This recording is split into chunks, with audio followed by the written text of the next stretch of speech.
Министерката за финансии Нина Ангеловска информираше јавноста дека околу 305.000 граѓани веќе ја користат домашната платежна картичка. Заклучно 1 август доделени се картички во вредност од 26,7 милиони евра, од кои корисниците до тој датум потрошиле околу 23 милиони евра.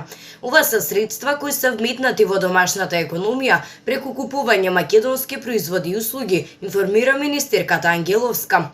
Со картичките реализирани се над 1,7 милиони трансакции, најголемиот дел од нив се во маркети 89%, ресторани и храна 5%, текстил, облека и обувки 3%. Инаку домашната платежна картичка е дел од третиот сет економски мерки кои што државата ги понуди како поддршка за граѓаните непогодени од ковид кризата. Како што велат надлежните, од платежните картички има повеќе кратен бенефит за граѓаните и економијата, ја поддржува приватната потрошувачка, ги поддржува домашните производители и услужни дејности, придонесува за раздвижување на економската активност, придонесува за безготовинско плаќање.